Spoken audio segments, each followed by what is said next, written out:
जो है 7th class का चैप्टर मैं लेने जा रही हूँ। चैप्टर 1 है हिस्ट्री का। The name of the chapter is tracing changes through 1000 years. इसका मतलब है कि 1000 साल के अंदर या इस दौरान क्या क्या चेंजेस जो है हुआ है। तो ये आपका जो है हिस्ट्री का फर्स्ट चैप्टर है, आवर पास्ट। हिस्ट्री के बुक का नाम है आवर पास्ट पार्ट 2।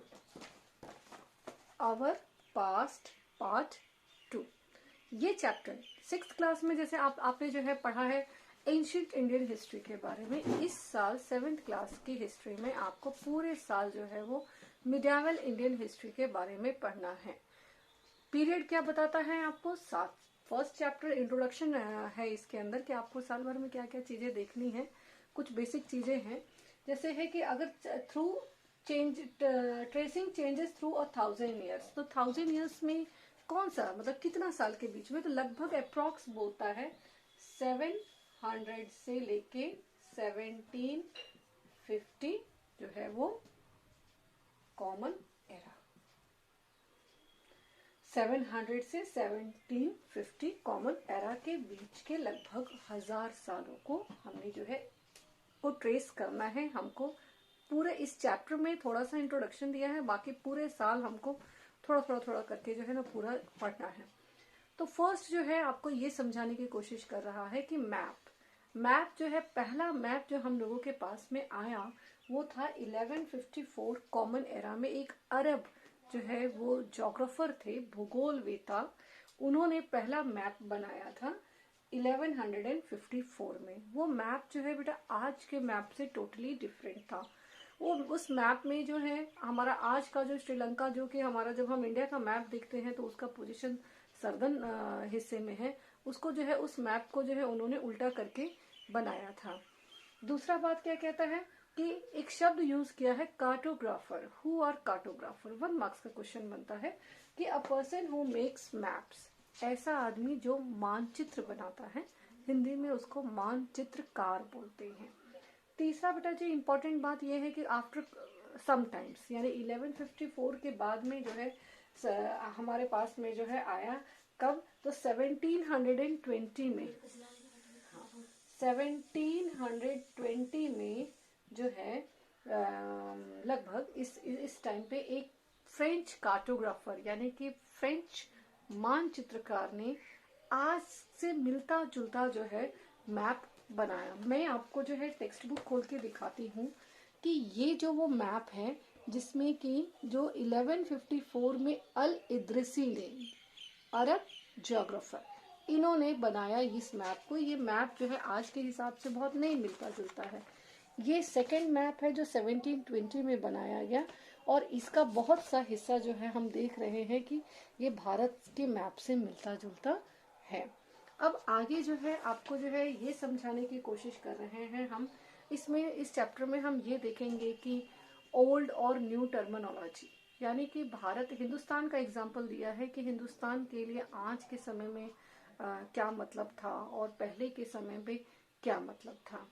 इसी तरीके से जो है इस पीरियड में हमने क्या नई चीजें जो है आया, नया चीज टेक्नोलॉजी के क्षेत्र में, या नई फसलें जो है वो कौन कौन सी जो है नई फसलें इस 1000 सालों के बीच में जो है भारत में आया है। धर्म में हम देखेंगे, रिलीजन में देखेंगे कि कौन सा नया धर्म आया, तो हम फाइंड आउट करेंगे इस्लाम जो है वो नया धर्म भारत में इंट्रोड्यूस हुआ। पहले से जो है हमारे पास में हिंदुज्म था, हिंदुज्म के क्या फीचर थे, जैसे भक्ति एक्सेट्रा, हम बहुत सारी चीजों को इस चैप्टर में जो है स्टडी करने वाले हैं। नेक्स्ट जो इम्पोर्टेंट जो है जो मैं आपको बताने जा रही हूँ वो है न्यू एंड ओल्ड टर्मिनोलॉजी, यानी कि नया और पुराना क्या, एक शब्द को किस तरीके से हमने इंटरप्रेट किया है। तो इसमें आपको बुक में हिंदुस्तान शब्द को लेके, पता है ना आपको कि भारत के कितने नाम हैं। हम भारत, इंडिया, अपने कंट्री को हम इंडिया के नाम से, भारत के नाम से, हिंदुस्तान के नाम से, कई नामों से हम लोग जानते हैं। तो जो आज जो हिंदुस्तान टर्म का यूज हम पॉलिटिकली जिस कितने एरिया में जो है बसा हुआ है उसके लिए हम करते हैं कि कौन कौन से क्षेत्र पॉलिटिकली आते हैं। जब हम मिडिवल पीरियड की बात करते हैं तो हम ये देखेंगे कि 14th सेंचुरी में, 13th सेंचुरी में, 16th सेंचुरी में हिंदुस्तान टर्म के जो है, हिंदुस्तान शब्द जो है वो अलग अलग चीजों के लिए अलग अलग लोगों ने उसको अलग अलग तरीके से इंटरप्रेट किया।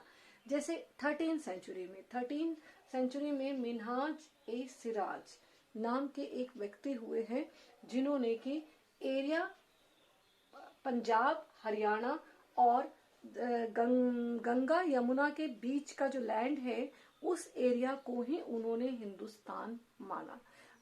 और थोड़ा सा एक्सटेंडेड में उन्होंने जो है दिल्ली सल्तनत के अंदर आने वाले जो क्षेत्र थे उसको उन्होंने हिंदुस्तान कहा। दक्षिण भारत को कभी भी उन्होंने हिंदुस्तान का हिस्सा नहीं समझा।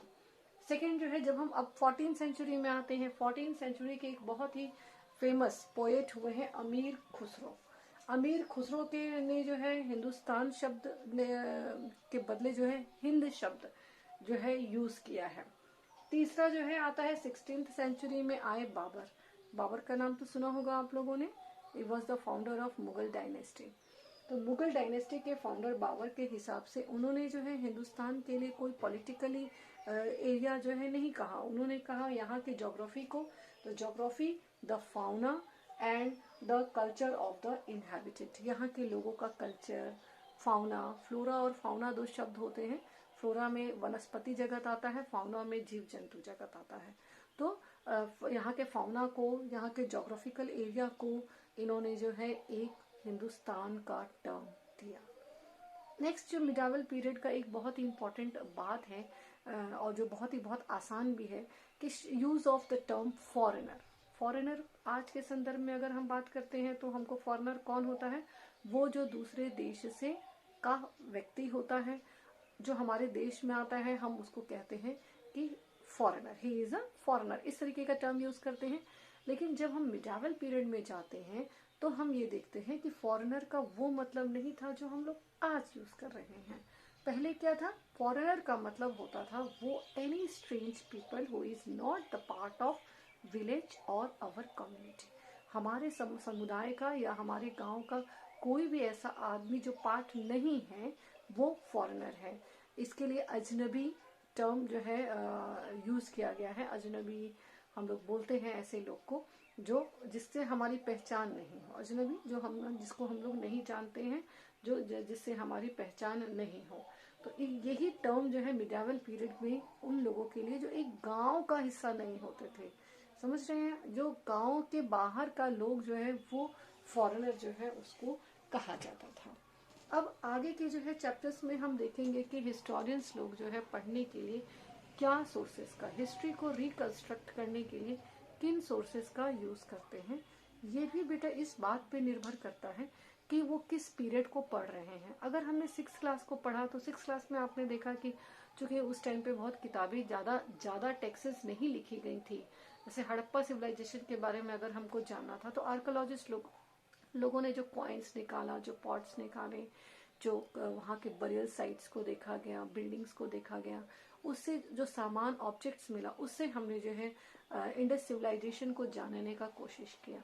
इसी तरीके से समय के साथ में जो है हम जिस पीरियड के बारे में पढ़ते हैं उस पीरियड में हिस्टोरियंस लोगों को जो रिसोर्सेस मिलता है उसको स्टडी करने के लिए तो उस पे फोकस किया। जैसे कि क्वाइंस मिला है हमको, मिडावल पीरियड को अगर जानना है तो हिस्टोरियंस लोगों को ने क्वाइंस को, बहुत सारे टेक्सेस को, बहुत सारी बिल्डिंग्स को, मॉन्यूमेंट्स को, इन सब को जो है अपने इतिहास को, उस पीरियड के हिस्ट्री को समझने के लिए जो है यूज किया है। अब सवाल आता है कि हिस्टोरियंस लोगों ने भी प्रॉब्लम्स फेस किया हिस्ट्री को समझने में, उस पीरियड को समझने में। तो क्वेश्चन आता है कि क्या प्रॉब्लम्स था, वो उन्होंने ऐसा प्रॉब्लम्स क्यों फेस किया। तो चूंकि बेटा जानते हैं कि ये इस पीरियड में अभी जो है पेपर का आविष्कार नहीं हुआ था।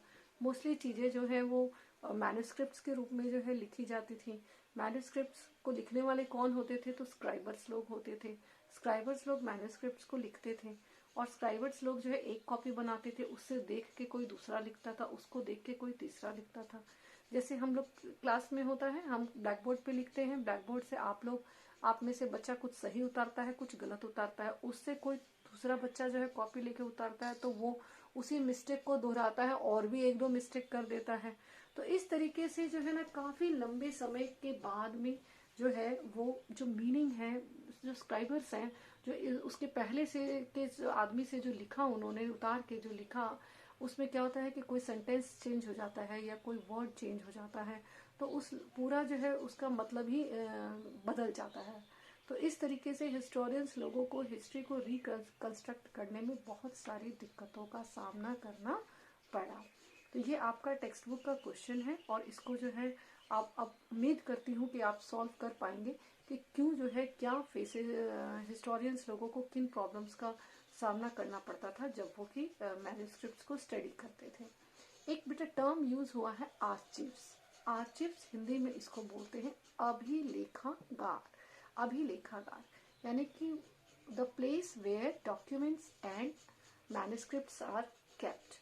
एक ऐसी जगह जो जहां पर कि मैन्युस्क्रिप्ट्स और डॉक्यूमेंट्स को, इंपॉर्टेंट डॉक्यूमेंट्स को रखा जाता है, बचा के संभाल के रखा जाता है, उनको हम आर्चीव्स बोलते हैं।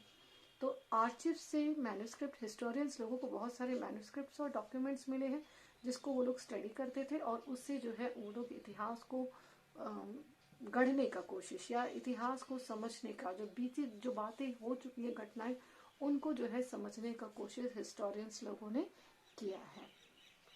ठीक है, आज के लिए जो है हम आपको इतना ही समझा रहे हैं। बाकी जो है बातें जो है इस चैप्टर से रिलेटेड मेरे अगले वीडियो में मैं आपको बताऊंगी। Thank you.